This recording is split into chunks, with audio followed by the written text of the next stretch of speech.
रही थी, वहीं हाथ की पकड़ अब मजबूत होती नजर आ रही है। लोकसभा चुनाव में अयोध्या सीट हारने के बाद बीजेपी को बद्रीनाथ सीट से भी हाथ धोना पड़ा। वहीं विपक्ष अयोध्या बद्रीनाथ तो झांकी है, मथुरा काशी बाकी है जैसे नारे लगा रहा है। लोकसभा चुनाव के बाद हुए इन उपचुनाव में बीजेपी को साफ आईना भी दिख रहा है। जीत का दम भर रही बीजेपी को मुंह की खानी पड़ रही है।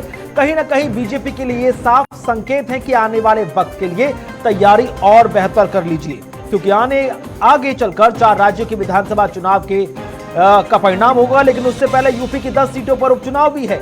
ऐसे में अगर बीजेपी सीटें गंवाती है तो वो दिन दूर नहीं जब बीजेपी को सरकार से भी हाथ धोना पड़ सकता है। वहीं इन उपचुनाव के नतीजों से इंडिया गठबंधन को काफी राहत मिली है, फायदा मिला है, संजीवनी सी भी मिल रही है।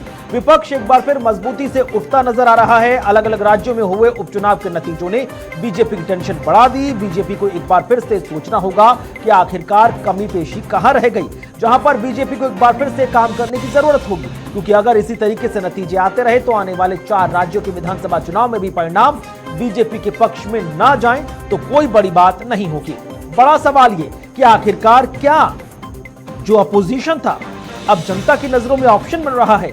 इसी पर चर्चा को आगे बढ़ाएंगे। कुछ बेहद खास मेहमान हमारे कार्यक्रम की शोभा बनेंगे, लेकिन उससे पहले ये रिपोर्ट देखिए।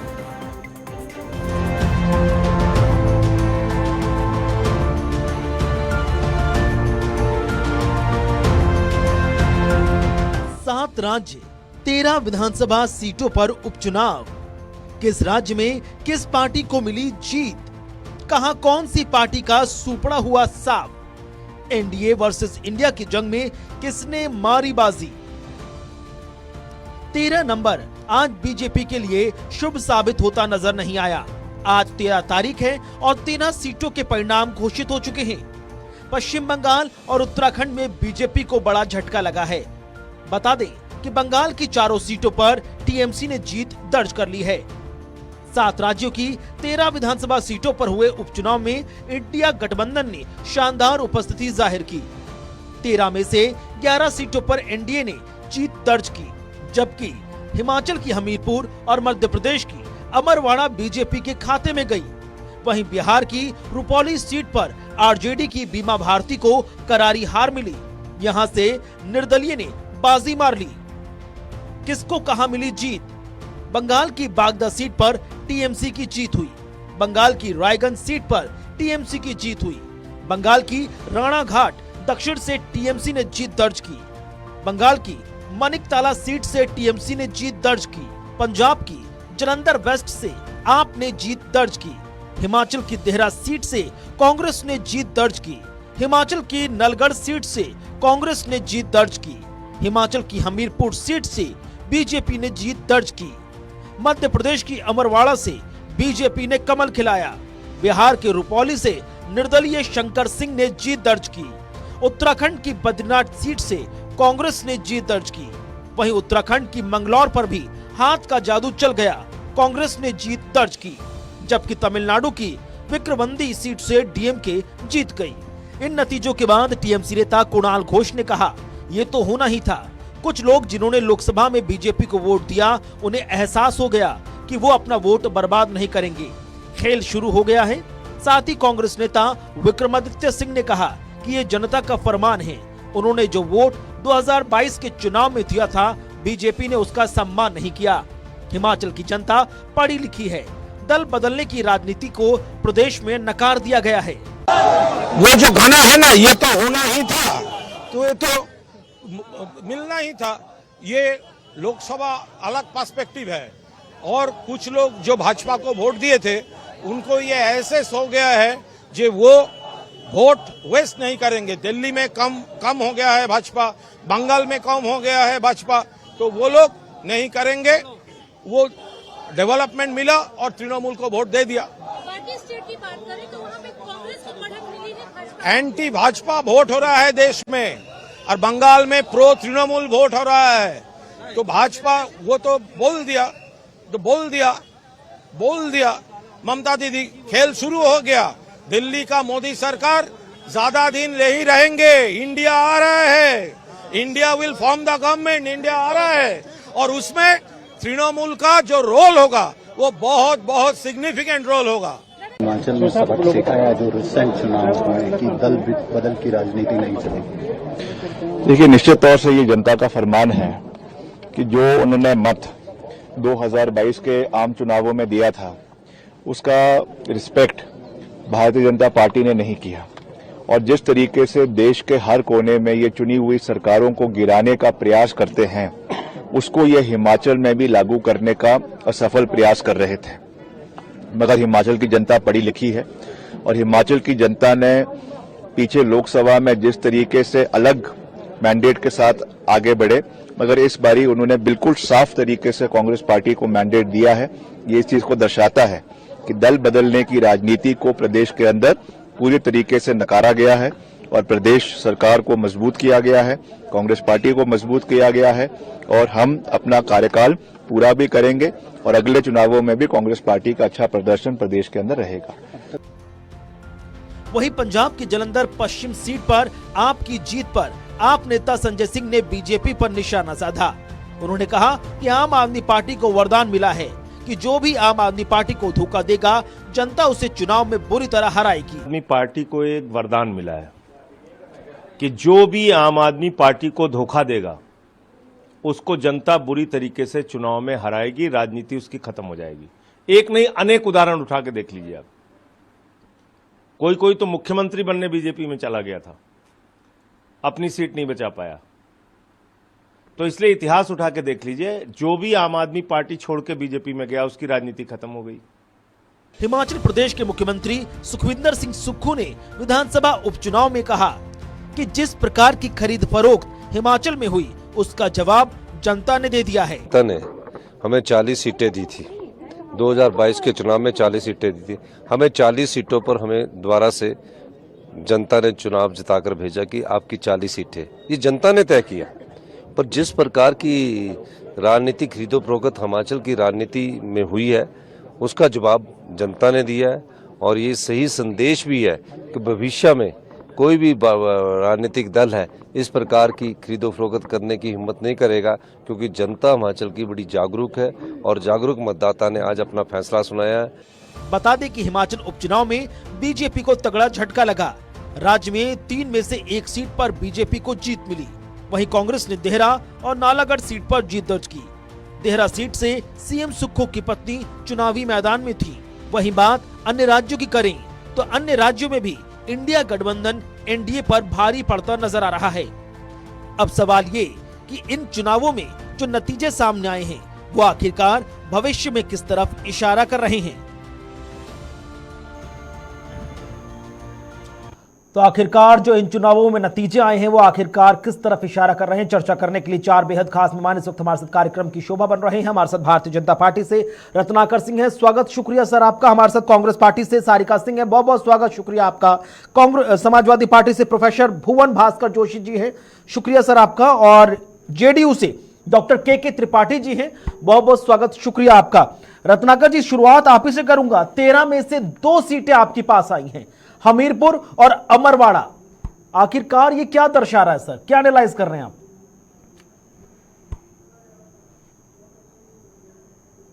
सबसे पहले मैं ये बताना चाहूंगा कि उपचुनाव जो होते हैं, उपचुनाव में अमूमन ये देखा जाता है कि जिन राज्यों में जिसकी सरकार होती है उपचुनाव में वहां पे उस पार्टी की जीतने की संभावना बहुत ज्यादा होती है।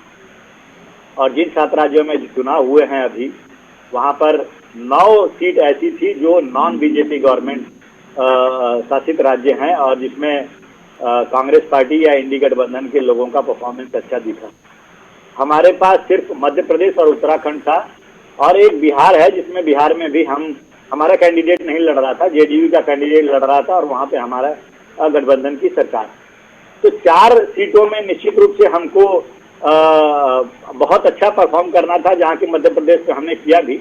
मध्य प्रदेश में आपने देखा कि छिंदवाड़ा जो लोकसभा क्षेत्र है जहाँ पे विधानसभा का चुनाव हुआ अभी, उसमें ये कांग्रेस का गढ़ रहा है और कांग्रेस के गढ़ में जाकर के हमने अपनी जीत और उपस्थिति दर्ज कराई। रही बात जो पूरे 13 सीटों में से 10 सीटों की जो ये लोग जीते हैं और बाकी 2 सीट हमने जीता है और 1 सीट निर्दलीय जीता है। अगर आप देख लेंगे तो उत्तराखंड में मैंगलोर की एक सीट है जहां पे महज 500 के आंकड़े, लगभग 500 के डिफरेंस से जो है वह हम हारे हैं। और अगर आप देख लीजिए बिहार का जो बिहार की सीट हम हारे हैं, जो जेडीयू वहां पे हारी है या आरजेडी भी हारी है, वो जेडीयू से महज 1000 के कम से अंतर के वोटों से हारी है वो सीट। तो कहीं ना कहीं ये जो सीटें हारी है वो बहुत कम वोटों से हमने हारी है।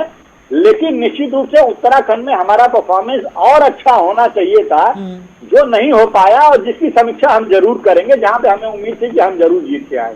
ठीक है। लेकिन इससे ये कहीं वस्तुस्थिति स्पष्ट नहीं होती है कि भारतीय जनता पार्टी की स्थिति कमजोर हुई है।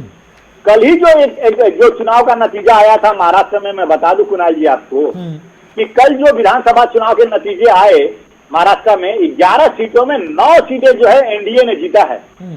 मतलब भारतीय जनता पार्टी ने 5 सीटें जीता है, बाकी 2-2 सीटें जो है वो गठबंधन, हमारे गठबंधन सहयोगी दलों ने जीता है। तो 11 में से 9 जो है सीट हमने जीता है। कल का रिजल्ट मैं बता रहा हूँ महाराष्ट्र विधान परिषद को लेकर जो चुनाव हुआ था उसमें, तो हमारी स्थिति जो है मजबूत है, हमारी स्थिति और अच्छी होने वाली है। लेकिन हाँ, मैंने जैसा आपको बताया कि भाई अमूमन ये देखा गया है कि उपचुनाव में सिंपैथी वोट मिलते हैं, बहुत सारे व्यक्तिगत फैक्टर्स होते हैं, बहुत सारे ऐसे लोग भी होते हैं जो दूसरे दल से आकर चुनाव लड़ते हैं, जनता उनको पसंद नहीं करती है और उनको हरा देती है, क्योंकि पूर्व में बयान उनके कुछ इस तरह से आए थे कि जनता के विरोधी रहे हैं। तो इस तरह की बहुत सारे व्यक्तिगत चीजें होती है, जो छोटी छोटी चीजें होती है, जिसको देखकर वहां पे जनता निर्णय लेती है कि हराना है कि जिताना है। और इसको पूरी तरह से ये लेकर चलना कि नहीं कहीं न कहीं एनडीए गठबंधन जो है कमजोर पड़ रहा है, ये बिल्कुल गलत है। हमारी स्थिति बिल्कुल मजबूत है। 9 ऐसे सीट थे जिसमें कि नॉन बीजेपी गवर्नमेंट जहां पे है वहां पे 9 सीटों पे चुनाव हुआ। सिर्फ हम जहां पे बीजेपी गवर्नमेंट है या जहां पे गठबंधन की सरकार है, सिर्फ 4 सीटों पे वहां पे चुनाव हुआ था। ठीक है, एक छोटा सा सवाल रत्नाकर जी, क्योंकि आपने कहा कि जहां पर नॉन बीजेपी गवर्नमेंट है वहां पर सीटों का आपके प्रति अभाव देखा गया, तो फिर उत्तराखंड में क्या कमी रह गई? आप मैंगलोर की बात कर रहे हैं, 449 सीटों से बीजेपी कैंडिडेट हार गया। आप वहां पर हरिद्वार की आप बात कर रहे हैं, हरिद्वार की अगर बात कर, बद्रीनाथ की अगर हम बात करें तो लगभग 3500 के वोटों से आपका कैंडिडेट हारा है। अब लोग तो सवाल करेंगे ही ना कि आखिरकार जब बीजेपी उत्तराखंड में तो आपकी गवर्नमेंट है, अब की नहीं, अभी तो मौजूदा वक्त में पुष्कर सिंह धामी हैं, उससे पहले तीरथ सिंह रावत थे, उससे पहले त्रिवेंद्र सिंह रावत थे। लंबे समय से आपकी सरकार चल रही है सर, यानी अब अपोजिशन तो कह रहा है लोकसभा चुनाव हो या विधानसभा चुनाव हो, जो शिगुफों के गुब्बारे हैं वो फूट रहे हैं अब धीरे धीरे।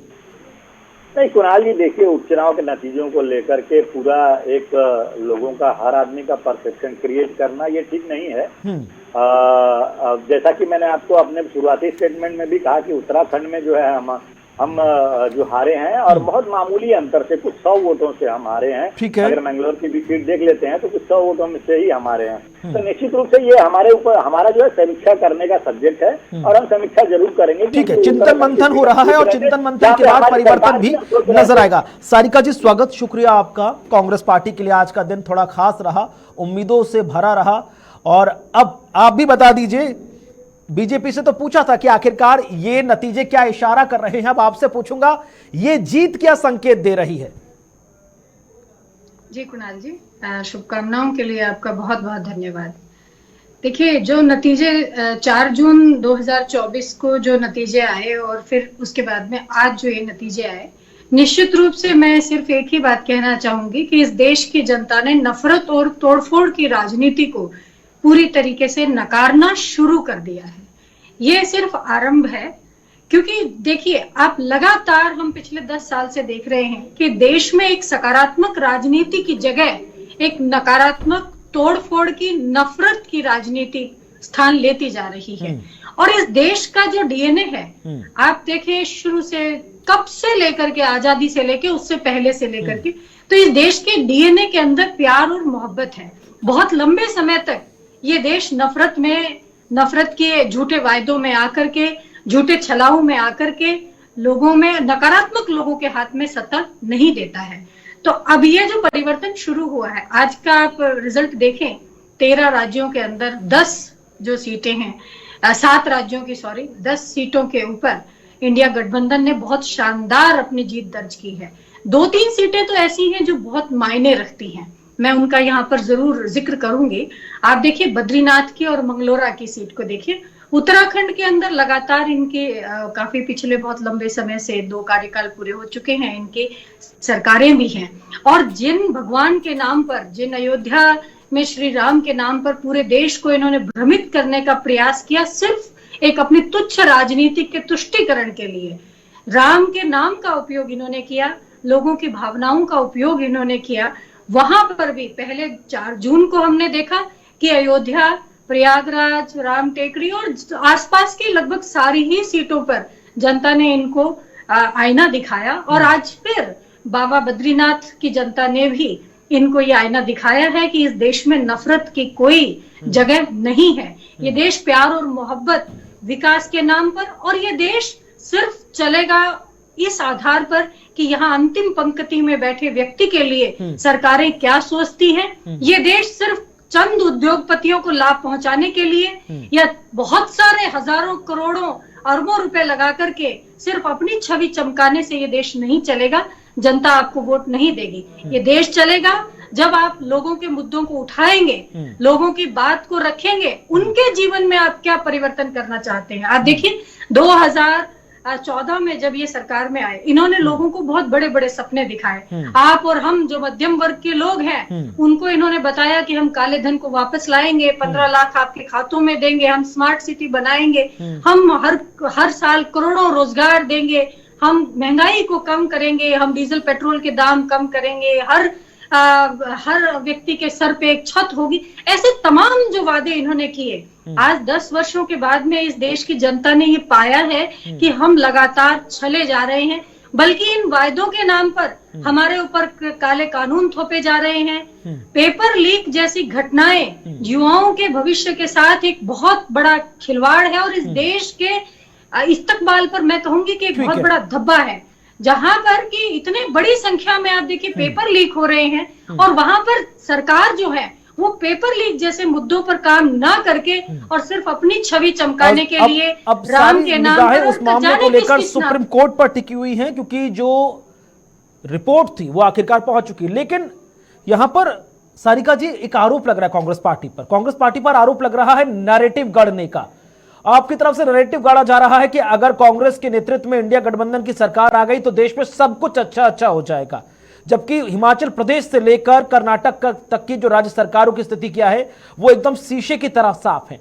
आप पर आरोप यह भी लग रहा है कि आप लोग मतलब की राजनीति करते हैं, जहां पर आपको अपोजिशन की पॉलिटिकल पार्टी साथ आने से फायदा नजर आता है वहां साथ हो जाते हैं, और जहां पर नजर नहीं आता वहां पर एक दूसरे के खिलाफ दो हाथ करने लगते हैं। कुणाल जी, मैं आपसे पूछना चाहूंगी कि जो आज के रिजल्ट हैं वो तो ये दर्शाते हैं कि ये जो सिर्फ आरोप लगाए जा रहे हैं ये चंद तथाकथित वही अंधभक्त लोग और उस बीजेपी पार्टी के लोग ही लगा रहे हैं जिन्होंने विकास की राजनीति से मुंह मोड़ा हुआ है और पिछले 10 वर्ष से सिर्फ इस देश की जनता को आपस में लड़ाकर और झूठे वायदे करके, सपने दिखा करके वो सत्ता में आ रही है। आज का अगर आप परिणाम देखेंगे तो आप ये पाएंगे कि जो इंडिया गठबंधन की सकारात्मक राजनीति है, जनता का उसमें विश्वास बनता जा रहा है। फिर मैं आपसे कहूंगी कि आप कर्नाटक की बात करें, तेलंगाना की बात करें और हिमाचल की बात करें, वहां पर जो हमारा 100 दिन का एजेंडा था, हर दिन उस पर काम किया जा रहा है। हर दिन लोगों के साथ में जो हमने वायदे किए थे, चाहे वो हमने सस्ते सिलेंडर की बात करी, चाहे वो हमने विधवाओं के पुनर्वास की बात करी, चाहे वो हमने घर बनाने के लिए सस्ता लोन देने की बात करी, चाहे हमने किसानों का कर्ज माफ की बात करी, चाहे हमने वो युवाओं को जब वो परीक्षा देने जाते हैं तो उनकी फ्री बस में सुविधा आने जाने की करी, उनके रहने के लिए हॉस्टल्स फ्री की। तमाम जो राज्य सरकारों ने, जहां जहां इंडिया गठबंधन की सरकारें हैं, कांग्रेस की सरकार जहां जहां आई है, हमने जो 100 दिन की गारंटी लेकर के, जो 100 दिन के हमने एक प्लान बना करके, जिस पर हमने जनता के सामने हम चुनाव में गए थे, हमने उनसे वोट की अपील की थी, हमने वोट उनसे लिया था और सरकार बनाई थी। हमने सरकार बनते ही उन अपने वायदों पर काम करना शुरू कर दिया है। लेकिन कुणाल जी, मैं सबसे पहले यही पूछना चाहूंगी कि जो ये हमें अपने वायदे याद दिला रहे हैं, तो 2014 से लेकर के आज 2024 में 10 साल में ये पूर्ण बहुमत की सरकार में रही हैं। पिछले 2 टेन्योर में तो बीजेपी के पास में पूरा बहुमत था। इस बार तो इनको आईना दिखा दिया गया है, इनको जोर का झटका देने से जनता ने लगा दिया। और सबसे बड़ी पॉलिटिकल पार्टीज वही हैं जितना पूरा कुणाल जी, विपक्ष के कुणाल पास जी, नंबर नहीं है, कुणाल- बीजेपी अकेले उतने तो- नंबर के साथ सत्ता संभाल रही है। मैं कुणाल लौटूंगा जी- आपके पास, ओपनिंग कमेंट ले रहा हूं। प्रोफेसर भुवन भास्कर जोशी जी, अब सबकी निगाहें उत्तर प्रदेश में भी हैं, यूपी में भी 10 सीटों पर उपचुनाव होना बाकी है। क्या समाजवादी पार्टी के हौसले इस ट्रेलर को देखकर पूरी पिक्चर को आप मानकर चल रहे हैं कि भाई ये पिक्चर आपके फेवर में जाएगी, या फिर वहां पर अभी लग रहा है कि मेहनत करनी पड़ेगी? इन नतीजों के बाद बीजेपी भी अब अपनी रणनीति बदलेगी सर? कुणाल जी, जो आज की चर्चा आपने चलाई है उसके बाद मैं उत्तर प्रदेश में आना चाहूंगा। अभी सबसे पहले शुरुआत करता हूं, भारतीय जनता पार्टी के जो प्रवक्ता साथी है वो ये कह रहे थे कि जो चुनाव होता है वो सत्ताधारी पार्टी का होता है। मैं इनको याद दिलाना चाहता हूं कि उत्तराखंड में और बिहार में इनकी सरकार है और परिणाम क्या रहा मैं इनको बताना चाहता हूं। शासन प्रशासन की हट धर्मिता के बावजूद भी वहां की जनता ने, उत्तराखंड की जनता ने इनको नकार दिया है। और बद्रीनाथ को जो लोग नहीं जानते, मैं आपको बताना चाहता हूं, जो उत्तर प्रदेश में अयोध्या का महत्व है वही उत्तराखंड में बद्रीनाथ का महत्व है। जो झूठ फरेब और ये धर्म की झूठी राजनीति करते थे उसको आईना दिखाने का काम उत्तराखंड की जनता ने और बिहार की जनता ने करा है। ये तो इनकी सरकार के राज्य थे और मोहर लगाने का काम करा है माननीय ममता जी की सरकार को, जहां पर वो सारी की सारी सीटें जीतने का काम करा है। और मैं इनको बहुत जिम्मेदारी से बताना चाहता हूं, वहां पर उत्तराखंड में क्या स्थिति थी, वहां पर गोलियां भी चली हैं, लड़ाई झगड़ा फसाद क्या नहीं प्रशासन के कहने पर हुआ, लेकिन वहां की जनता ने, वहां के युवाओं ने, जो नीट और नेट की परीक्षा लीक हो रही थी, जो लगातार वहां पर रोजगारों के नाम से व्यापार चल रहा है उत्तराखंड में, उनको मोहर लगाकर इंडिया गठबंधन को जिताने का काम करा। और 4 जून को 2024 को जो नफरत की राजनीति के खिलाफ परिणाम आया था, वो परिणाम हमने इन राज्यों में देखने का काम करा। अब मैं आ जाता हूं आपके प्रश्न में कुणाल भाई। उत्तर प्रदेश में माननीय अखिलेश यादव जी ने जो सूत्र दिया था उसी पे हम पूरा चुनाव लड़े थे और वही पार्टी की लाइन पर हम जैसे साधारण कार्यकर्ता चलने का काम कर रहे हैं। हमारी जो लाइन है उत्तर प्रदेश में, PDA plus India, Bharatiya Janata party का सूर्यास्त करेगा, ये दिशा निर्देशन, ये लाइन हमारी पार्टी की हमारे नेता माननीय अखिलेश यादव जी ने दी है। हम लोग इसी सूत्र के सहायता से आज उत्तर प्रदेश में अपने ही रिकॉर्ड को हमने तोड़ा है। हम लोग 36 हाईएस्ट थे 2004 में, आज हम 2004 में आज हम 37 के साथ समाजवादी पार्टी इस देश की 3रे नंबर की पार्टी और उत्तर प्रदेश की सबसे बड़ी पार्टी आज बन गई है। ये सब आप लोगों के कारण आया, लेकिन हम पे सत्ता का अहंकार कतई नहीं आया। हम लोग जैसे ही परिणाम आए, हम लोग पीडीए को लेकर अपने जनता के बीच में जा रहे हैं। सत्ता का अहंकार तो नहीं आया, लेकिन गिव एंड टेक की पॉलिसी तो शुरू हो गई है ना। उत्तर प्रदेश में 10 सीटों पर उपचुनाव होना है और वहां पर कई सीटें जो कांग्रेस की तरफ से मांगी गई हैं, जिसमें गाजियाबाद, फूलपुर और सीसामऊ है। उसके बदले आपने फिर हरियाणा से लेकर महाराष्ट्र तक की सीटों पर भी अपनी इच्छा जाहिर की है। तो आप कैसे कह सकते हैं कि यह निष्पक्ष निश्चल राजनीति है? सब मतलब में है। कुणाल जी, इसे जिसे आप मतलब में कह रहे हैं, राजनीतिक दृष्टि से इसको, क्योंकि मैं भी 30 साल से सामाजिक और राजनीतिक जीवन में हूं, इसको ऐसा कहते हैं कि हर राजनीतिक दल अपना विस्तार चाहता है। अगर कांग्रेस उत्तर प्रदेश में अपना विस्तार चाहती है तो कोई बुराई नहीं है। क्या हम लोग समाजवादी पार्टी को अपने विस्तार का हरियाणा में हक नहीं है, महाराष्ट्र में हक नहीं है, उत्तराखंड में हक नहीं है? ये सभी राजनीतिक दलों का अधिकार है। लेकिन जो मेन लड़ाई है वो है भारतीय जनता पार्टी की नफरत की राजनीति का अंत करना और जो धर्म का जो विद्वेष से फैलाते हैं उसका अंत करना। भारत के जो सेकुलर फॉर्म है उसको हमेशा जीवित रखना, इस संविधान को बचाना, लोकतंत्र को बचाना, देश को बचाना। इस लड़ाई को इंडिया गठबंधन समाजवादी पार्टी लड़ रही है। हम लोग कुणाल भाई इसी दिशा में चलेंगे। ठीक है, के त्रिपाठी जी हमारे साथ जुड़े हुए हैं, ओपनिंग कमेंट लेते हैं जेडीयू से। त्रिपाठी सर, किस तरह से देखते हैं जेडीयू प्लस बीजेपी सभी एक साथ एक गठबंधन में चुनाव लड़ रहे थे, उसके बावजूद भी जेडीयू उम्मीदवार जीत नहीं पाया सर रुपौली से? क्या कारण माना जा रहा है? कुणाल जी, हम तो अभी लोकसभा का चुनाव में हमारा प्रदर्शन आपने देखा ही है जी। और उस प्रदर्शन के कारण देखिए आज हम किंग मेकर की भूमिका में हैं। माननीय नीतीश कुमार का जो विजन है बिहार के लिए, उस विजन पे काम उन्होंने किया है और उस विजन से जनता ने उनको 18-19 साल से लगभग वो मुख्यमंत्री बने हुए हैं। चाहे वहां रोड का सवाल, चाहे बिजली का सवाल हो, चाहे पानी का सवाल हो, चाहे महिलाओं की सुरक्षा का सवाल हो। और कुणाल जी सबसे बड़ा काम जो किया है वो नशाबंदी का काम किया है, जिसका महिलाओं का थोक वोट उनको प्राप्त होता है। ये देखिए हमारा बाई इलेक्शन था, हम इसकी समीक्षा करेंगे। उसमें 1000 से हार जीत हुई है, बहुत बड़ी हार जीत नहीं, लेकिन एक चिंतन और मंथन जो दल का होता है वो किया जाएगा कि उसमें आपकी जो आरजेडी है, जो इंडिया गठबंधन की घटक है, वहां पे वो तीसरे नंबर पे है। ऐसा सवाल नहीं, सवाल लोकतंत्र में सब कुछ संभव। ठीक है, इसलिए मैं उसको जो जनता का, वहां की जनता का जो दिया हुआ जनादेश है उसका आप सम्मान करते हैं। हम अपनी पार्टी का चिंतन और मंथन करेंगे। और जहां तक सवाल अभी कांग्रेस का है, मैं थोड़ा सा उस पर जाना चाहता हूं कि कांग्रेस का आप देखिए 1980 के बाद देखिए कितनी सीटें उन्होंने प्राप्त की हैं। जरा उनसे कहिए कि कितनी सीटें, 200 सीटें कभी क्रॉस नहीं कर पाई। और उत्तर प्रदेश में 40 साल हो गया है। उत्तर प्रदेश में कांग्रेस का खाता अब 2 नंबर पे, दो विधानसभा सीटें। तो ये कहना, लोकतंत्र में किसी को कहना कि इस तरीके का अपमानजनक भाषा का प्रयोग करना कि लोकतंत्र खतरे में, अरे भाई लोकतंत्र खतरे में कहाँ है? आपको 100 सीटें मिल गई हैं, सापा को 34 सीटें मिल गई हैं, लोकतंत्र खतरे में कहा? ये गुमराह करने की आदत तो जो सर कांग्रेस एक कदम और आगे बढ़ गया, 13 में से 11 सीटें वो भी गई हैं इंडिया के गठबंधन में। अगर लोकतंत्र खतरे में होता तो शायद उल्टा नतीजा होता। देखिए आप कुणाल जी, आप फैसला तो मैं इसलिए कह रहा हूं ना भाई, लोकतंत्र खतरा भी कहा है देश में। ठीक है, ये सवाल जो लेकर के संविधान लेके घूमते हैं, कहा पिछले कई महीनों से चली आ रही है। ठीक है कुणाल जी एक सवाल मैं और 1 मिनट आपका समय लेना चाहता हूँ। मैं तो छात्र जीवन में जब था, जब 75 में इमरजेंसी लगी थी जी, उस समय कहा खतरे में नहीं था। सारे मेरे प्रोफेसर बंद कर दिए गए। सबसे बड़े प्रोफेसर जो लखनऊ विश्वविद्यालय के, उनको रात में अंदर कर दिया गया। भाई ये था फंडामेंटल राइट्स।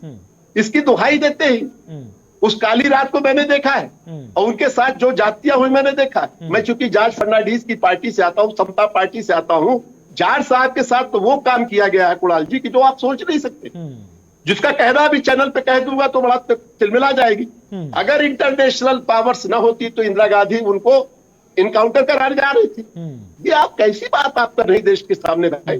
ठीक है, हमारे साथ सारिका जी है और रत्नाकर जी है, हम दोनों को स्क्रीन पर रखिएगा। लेकिन एक सवाल सुन लीजिए, लेकिन आप अपने इतिहास को देखिए। अब आपको लग रहा है जितने घोटाले 10 साल में हुए, कई लोकसभा चुनाव के नतीजों के बाद आई और यूपी में हमने स्थिति देखी, क्या नेताओं के चयन और टिकट के बंटवारे में कोई कंफ्यूजन है जिसकी वजह से ये रिजल्ट सामने आए? और दूसरा सवाल, जो मंगलौर से जिस तरह से काजी मोहम्मद निजामुद्दीन जी जीते हैं, क्या आपको लग रहा है कि माइनॉरिटीज का कॉन्फिडेंस लेने में कहीं कमजोरी आ रही है? त्रिपाठी जी लौटूंगा आपके पास। रत्नाकर जी प्लीज। कुणाल जी देखिए, बेंगलोर की जो सीट की बात बताऊं मैं, तो चंद 500 के आसपास से हार जीत सिर्फ तय हुई है। तो ये कोई बहुत बड़ा अंतर जो है वोटों का नहीं देखने को है। तो निश्चित रूप से 200-500 इतनी बड़ी, जहां पे विधानसभा का चुनाव होता है, 500 का वोट से हार जीत का कोई बहुत मायने नहीं रखता है। हाँ, लेकिन जीत तो जीत होती है, वो मैं स्वीकार करता हूं। लेकिन कहीं ना कहीं जहां पे हमारी कमियां रह गई हैं उसकी समीक्षा करके हम जरूर दूर करने की कोशिश करेंगे। 2 बहुत महत्वपूर्ण बिंदु हैं जो नेता कांग्रेस ने भी कहा यहाँ पे और समाजवादी पार्टी ने भी कहा, मैं उस बिंदु पे चर्चा करना चाहता हूँ। एक तो इन्होंने कहा कि देश में ये नफरत के खिलाफ जो है वो राजनीति कर रहे हैं, और दूसरा बिंदु इन्होंने कहा कि भारतीय जनता पार्टी भ्रम फैलाती है जी। मैं दोनों बिंदुओं पे आना चाहता हूं कुणाल जी। देखिए, नफरत कौन फैलाता है?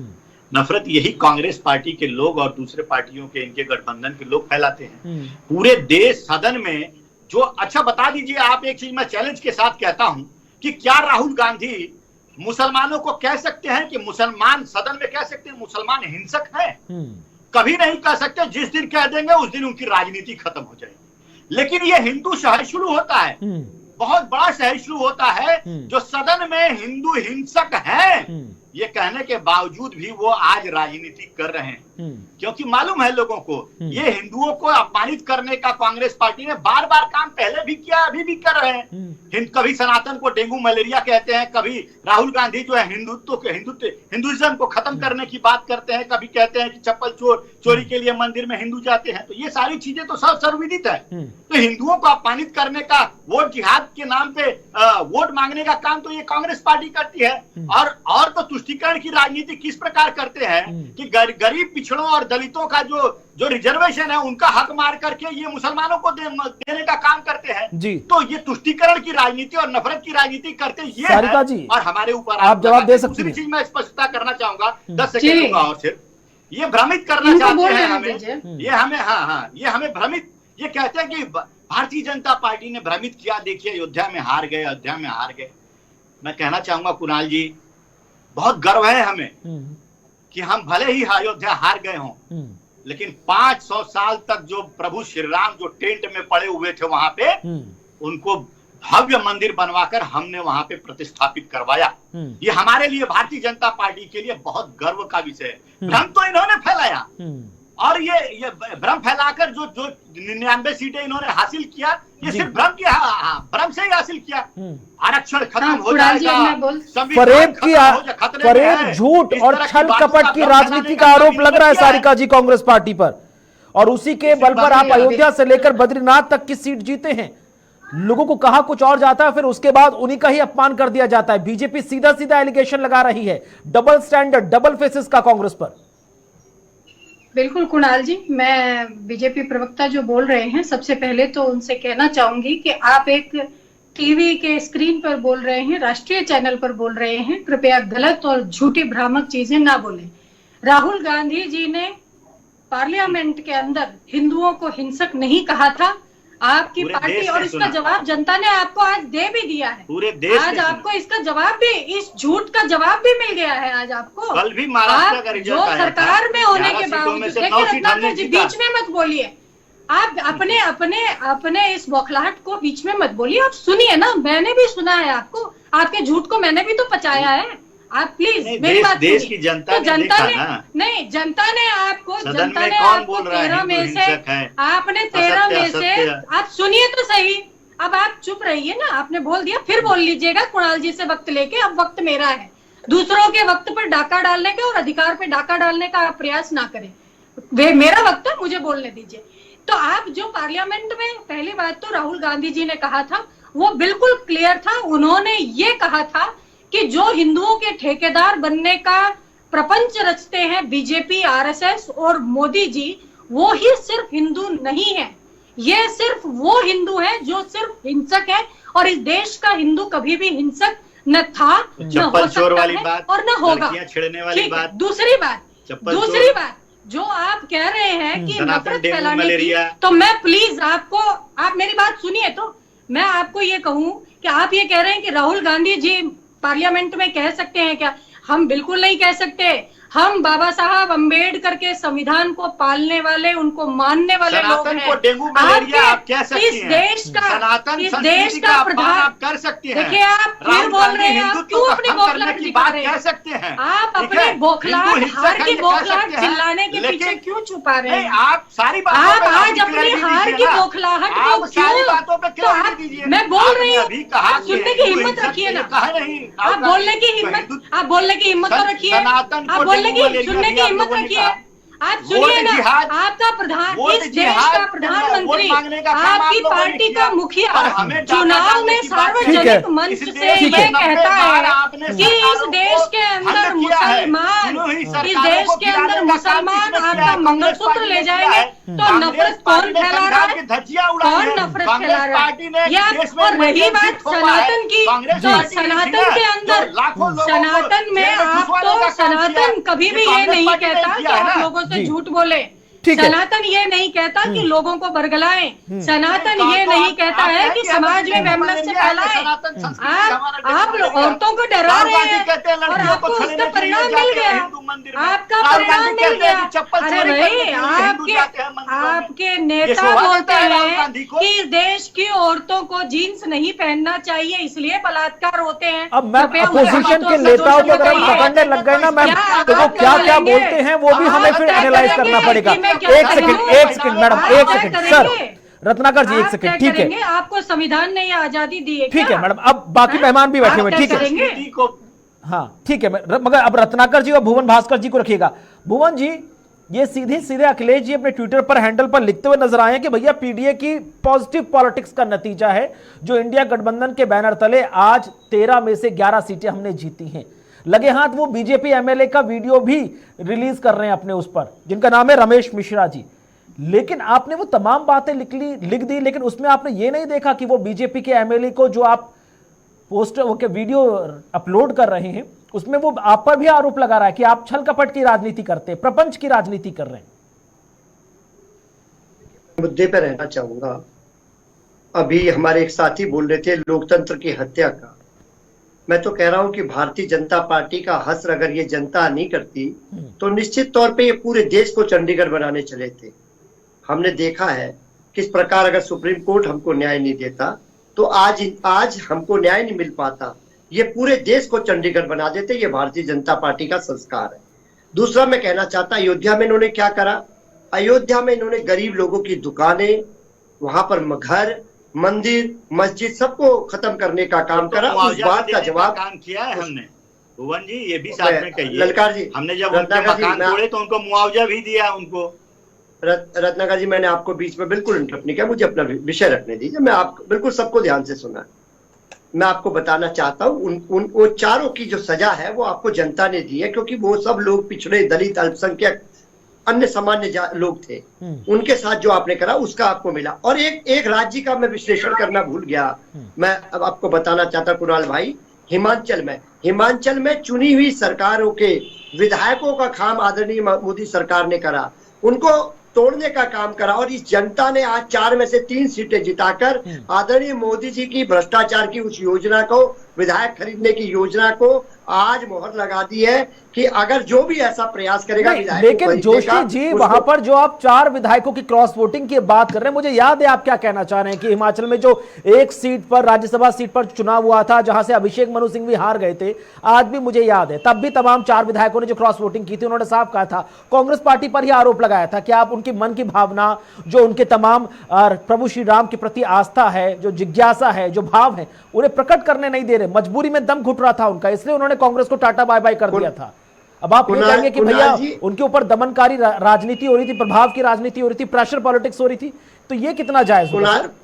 कुणाल जी, कांग्रेस ने उनको टिकट देकर सदन में भेजने का काम करा और पार्टी आपकी मां के समान होती है, लेकिन उन्होंने गद्दारी कर निश्चित तौर पे अपनी पार्टी के साथ गद्दारी करी, मोल भाव करा और आज जनता ने उनको सबक सिखा दिया है। और जनता जिसको सबक सिखा देती है, हम लोग बहुत चुनाव हारे हैं उत्तर प्रदेश में, लेकिन आज 2024 में जब हम लोग 37 सीटों के साथ और हमारा गठबंधन 43 सीटों के साथ आया है, तो निश्चित तौर पे जो हमारा फार्मूला है, जो हमारा लक्ष्य है, जो हमारी लाइन है, उस लाइन को और मजबूती से चलने का काम हम लोग कर रहे हैं। पीडीए को लेकर हम लोग आंदोलित हैं और पीडीए का जो आंदोलन है पूरे देश का आंदोलन बन चुका है। अब उन तमाम 7 विधायकों के बारे में क्या कहेंगे जिन्होंने 10 सीटों पर क्रॉस वोटिंग की थी उत्तर प्रदेश में और आपका एक कैंडिडेट नहीं जीत पाया था?